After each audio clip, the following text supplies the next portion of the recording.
think sports does a lot of things for any child. It gives them an opportunity to interact and build relationships and friendships with other kids, to have mentors who are the adults, the coaches that are there, to also learn the valuable lesson of playing as a team.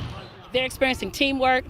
They're learning how to work together. They're learning the rules of the game. They're learning how when you have an official, that things change. We're used to playing on the playground and you get to do whatever you want to do. When there's a whistle involved, you kind of got to change your playing style. Well, I think it has been a really big asset for the community. These are children who sometimes have never even touched a soccer ball or a basketball in their entire lives. So to see them get that opportunity to go out and try something new helps to boost their self-confidence, give them something that they can be proud of as they learn and as they get better at participating in these sports.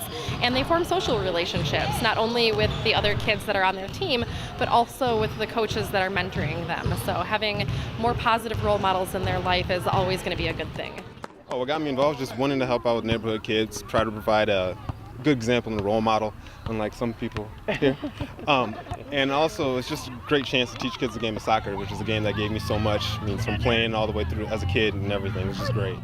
It's humbling, and it does my heart well, and it fills my heart to know that I can be a tool to help kids succeed in life. And you may not be able to change the whole world, but if you could just reach one, that I would say actually it's not in vain. The sportsmanship that they show and that the coaches have instilled in them is just, it's phenomenal. You see them helping each other and cheering each other on, and you see kids from other schools staying and watching the next games that are after them, and cheering their friends on, and just being great kids.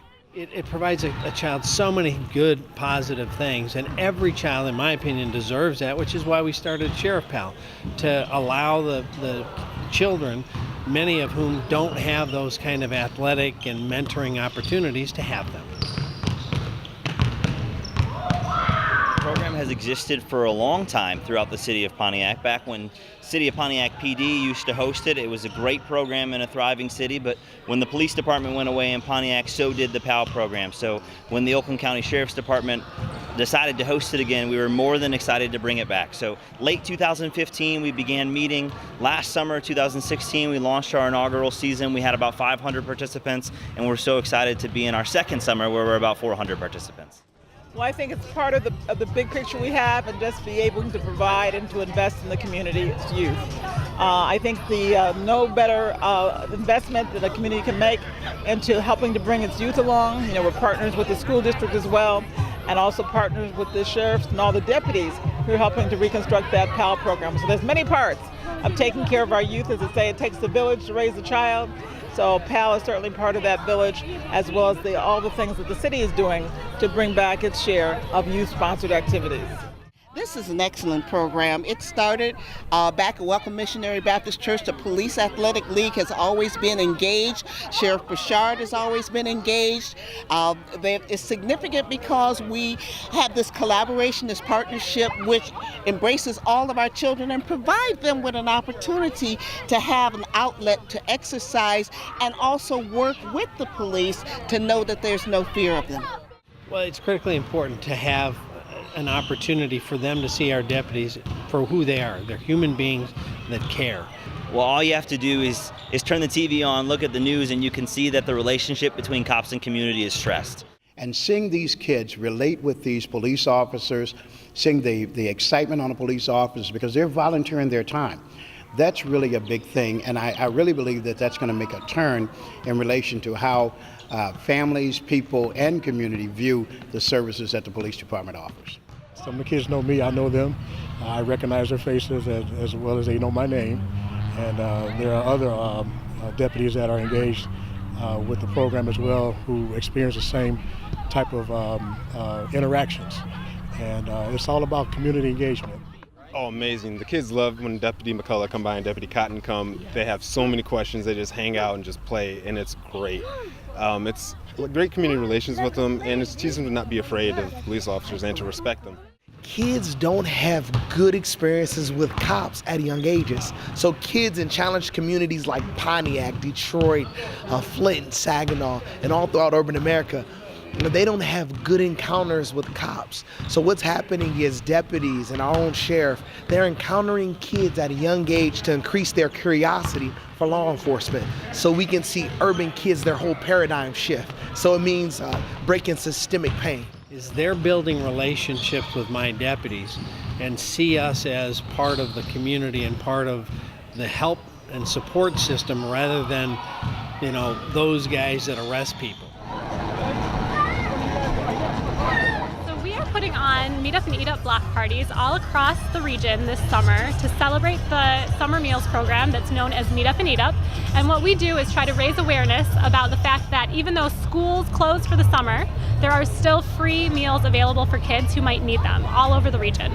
I just love being able to get into the community, meet the people that we're serving, show them what we're all about, show them what the city of Pontiac is all about and what our partners like FCA are about, and just have a good time. Summer should be a time where we're celebrating and not worrying about where our next meal is coming from. Well, we have so many great partners, at the city, in the faith community especially, that have just completely thrown in with this program. And without all of the people donating their time, not just their money, but their time, their resources, their passion, that's what really makes a difference, because pretty much this whole program is volunteer. Many of our young people have no place to go. And so the idea that we could open up our church for the community, which this is God's church, that enables them to come, have some activities in a clean, safe, pure environment. Yeah, this environment is safe, it's secure, it's a safe haven for kids that are literally facing crisis every day. Just to feel like they have a safe place to go. It's really important that they understand that, they can come here, they can have fun, they don't have to worry about anything. And that's basically our mission with our Soccer for Success program as well, is, we want to give them a safe place to go and to be able to thrive and have fun and just be around each other and not have to worry about anything else. I myself am a product of the PAL program, and it's my hope that one day someone, one of these youth will be standing here doing what I'm doing, talking about a successful program that the Sheriff PAL offers to the city of Pontiac youth. More than anything, I believe that coaches, healthy, quality coaches, are the linchpin of this program. There are many, many kids in the city of Pontiac. Nearly a third of the city is under the age of 18. So we need coaches who are interested in pouring into the lives of kids, not necessarily even their own, but any kids in any neighborhoods, in any communities. You don't have to know anything about sports. You just have to want to make your community healthier. The two biggest needs that we have are mentors, coaches, adults involved as volunteers, and then obviously everything in this world takes a little bit of money, and to buy equipment, to pay for liability insurance, to do the kinds of things that are kind of the infrastructure for really a volunteer-driven program. So if people's checkbooks and their time, those are the two biggest needs, and if you could help us, we would appreciate it, and the kids, most importantly, would appreciate it.